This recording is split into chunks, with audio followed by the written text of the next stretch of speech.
Hello everyone, welcome back to another Spanish lesson with Gringa Spanish. I am Christy, and today we will be going over the lyrics to a song called Miénteme by TINI and Maria Becerra.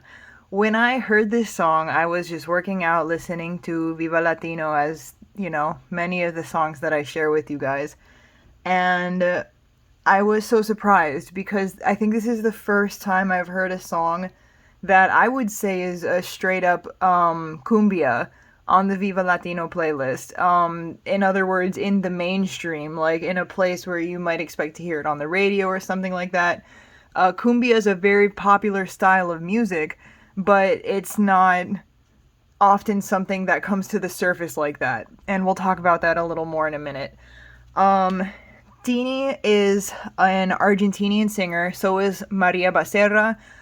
Tini got famous through a Disney show, an Argentinian Disney show. And now she's a singer, and she's doing very well for herself. So let's talk a little bit about cumbia. What is cumbia? Why am I excited to share it with you guys?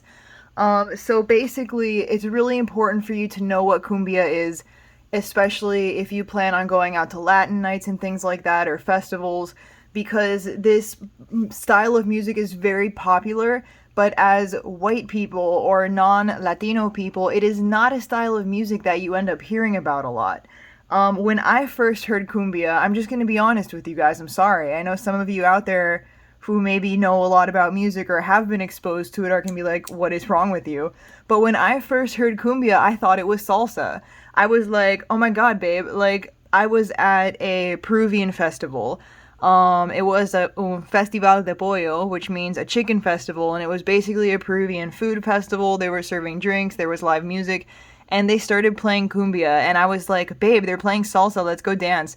And he was like, this is cumbia, this isn't salsa. And I was like, what's wrong with you? What's cumbia? Like, this is salsa. And he was like, no, we're not gonna do that because we'd look stupid. And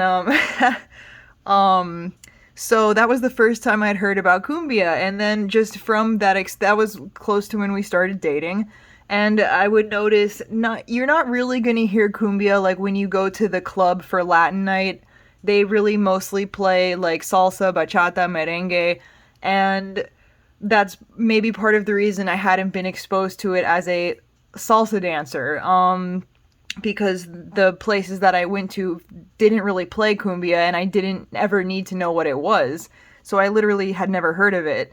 But just going to other types of events, like non-dancer events with my boyfriend, like going to Peruvian events, Peru festivals, food festivals, things like that. Cumbia is something that you hear all the time. And once I started paying attention, I learned very quickly to recognize it because it's that common. So let's talk a little bit about what cumbia is.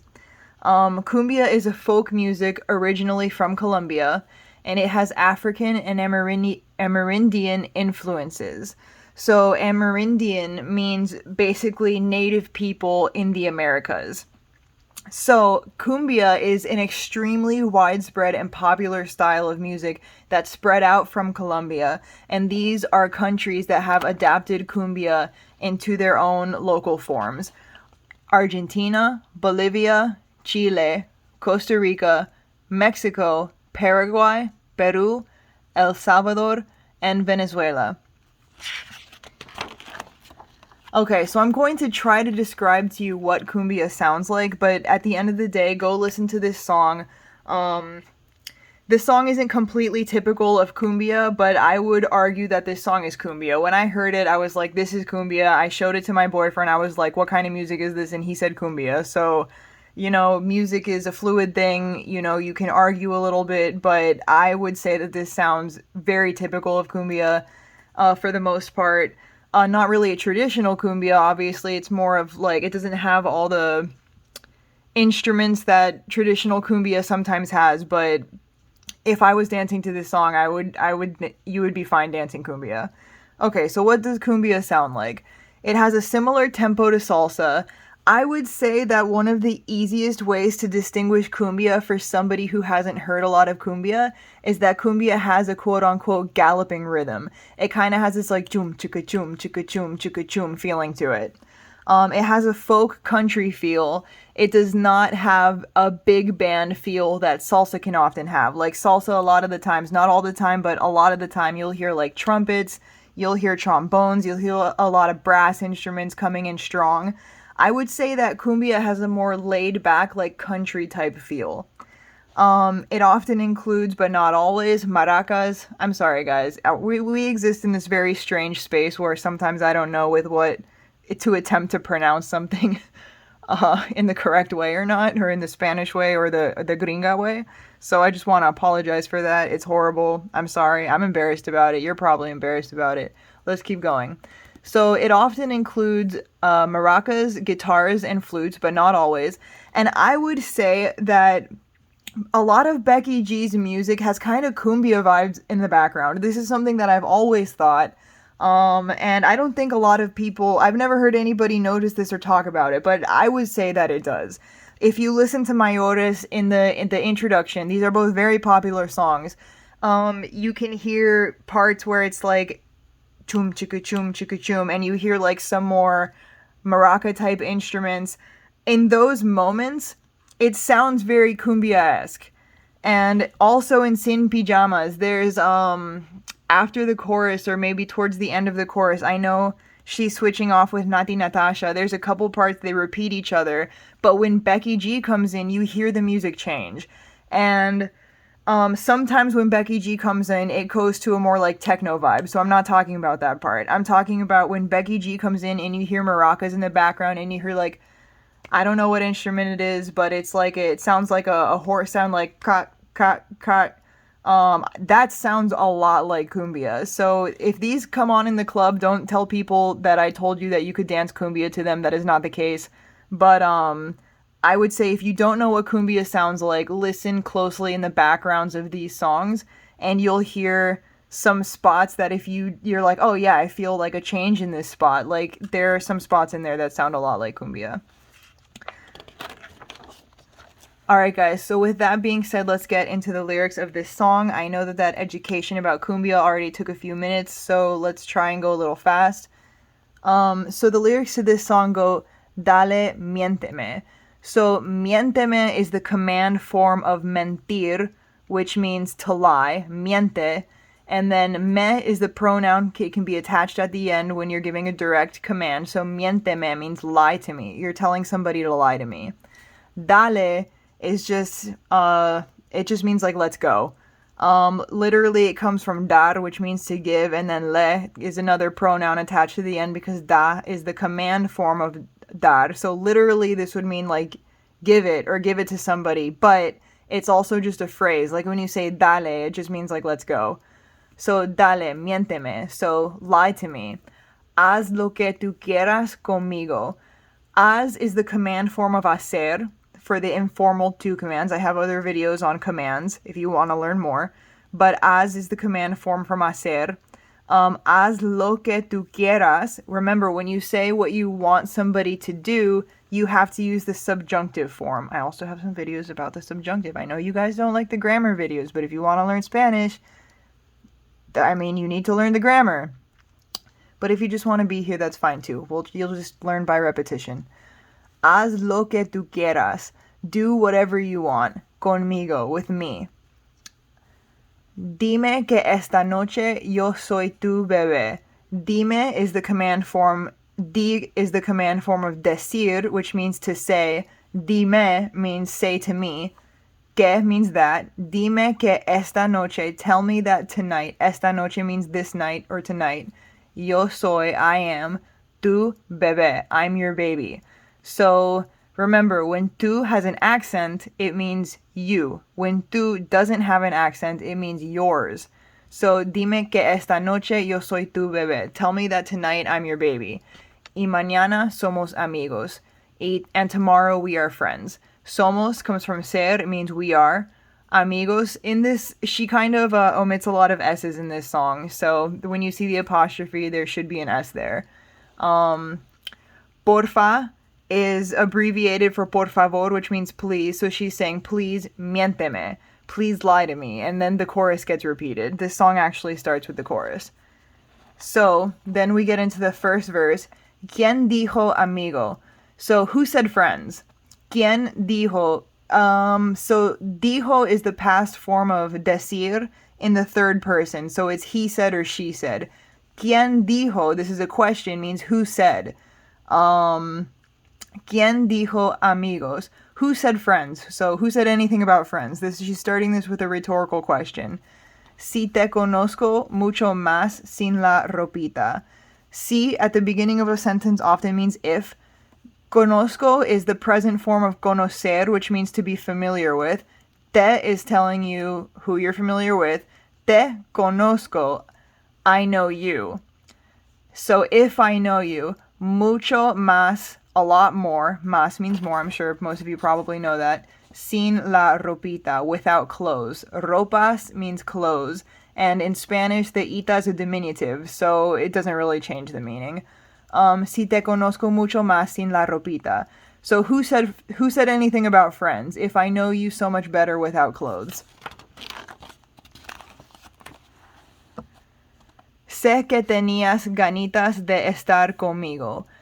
I know, sé means I know, from saber.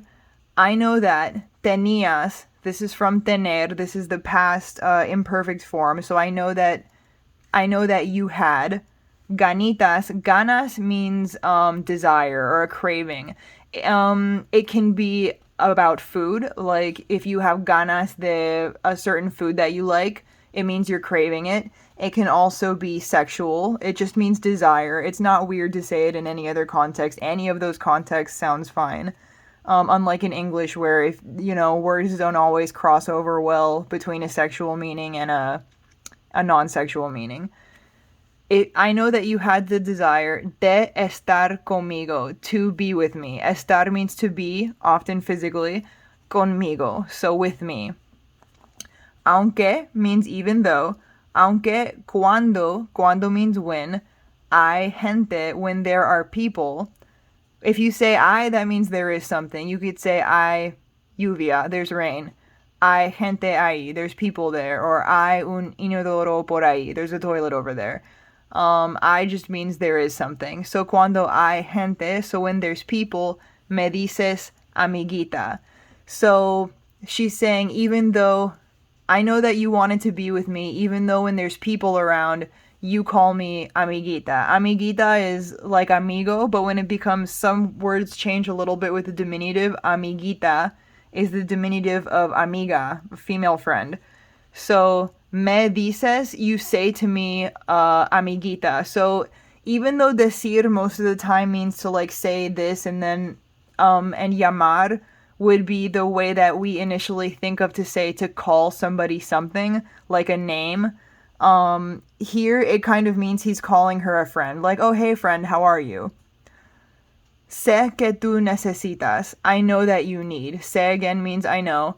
Que, I know that. Tú necesitas. I know that you need. It's kind of an unattached thought over here. Si la miradas matarán tan tan tan. This is just a part that goes with a kind of hit in the song. Si la miradas matarán. So if looks could kill. So si again at the beginning means if. Mirada means the way that you look at somebody. It can mean a look. It's a noun. So a lot of songs will be like su mirada me tiene loco. The way that she looks at me has me crazy. It means her look. But in English you could say like her look, like, oh, this is her style, this is her look. But in Spanish, mirada is specifically like the way that you look at somebody. So si la mirada matarán. Matar means to kill. So matarán, this means if looks could kill.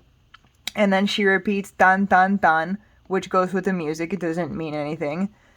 Tú y yo, you and me, no estaríamos vivo. So estaría is the conditional form of estar. There are so many verb conjugations, guys. This is why, grammar is a little bit important if you want to be able to take these things anywhere you go. But estaríamos is the conditional form of estar. So tú y yo, she said, if looks could kill, you and me would not be here. No estaríamos. Estaríamos is the we form of the conditional estar. I know that was a really weird way to say it, sorry. No estaríamos vivo. We would not be alive. Pa opinar nar. Again, she's repeating to go with the music. Pa is short for para, which means in order to. Opinar means to talk, to express something, to give an opinion. If you say like, oh, te voy a opinar, I'm going to give you my opinion on something. So tú y yo no estaríamos vivo pa opinar. You and I wouldn't be alive to talk, to express our feelings, to give our opinions on things. Cuando estamos acompañados, solo es bla bla bla. So cuando means when, estamos, when we are. This is estar again, but present tense, very easy. Cuando estamos acompañados, when we are accompanied. So when there's other people around. Solo means only. Blah blah blah. So is short for es. So she's saying when we're around other people, it's just blah blah blah. Like blah blah blah, same as in English. Cuando estamos acompañados, solo es blah blah blah. So she's saying when there's people around, all we do is talk. It's just blah blah blah. You know, the fun stuff isn't happening. Pero si estamos, it's supposed to be estamos, but she's omitting the es here. Pero si estamos solitos, solo again means alone. It became solito here, diminutive. Pero si estamos solitos, es mucho moi, moi, moi. So again, like English, that means kissing, right? Moi, moi, moi. That's like the kissing sound. It's not a word. You might confuse people if you say it, but the same in English. Like, you could be like moi, and like, yeah, people would understand that. But they might think you're a little weird depending on the context, I guess is what I'm saying. So, but when we're alone, it's a lot of moi, moi, moi. Okay?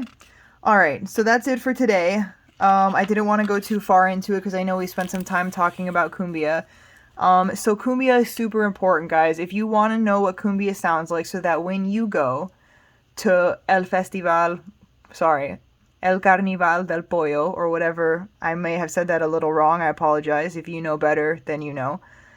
So that when you go to festivales and they're playing cumbia, you know what it is. Because at these local festivals and these events, they play so many different types of music. They're gonna play merengue, they're gonna play salsa, they're gonna play bachata, and they're gonna play cumbia. So if you haven't heard cumbia and you don't know what it sounds like, go listen to this song first of all, but also you can just go on like Spotify and like look up a cumbia playlist. And if you spend a little time listening to the different genres, you will learn to tell them apart, because they, you know, as white people, when we come into this, sometimes they all can sound very similar. But when you sit down and listen to them, they are very, very different from one another. Alright, guys. Have a good one. Let me know in the comments, did I get anything wrong? Let me know if this was helpful to you. Please like and subscribe. That would help me a lot. I like to know that this is helping somebody out there. So have a great day.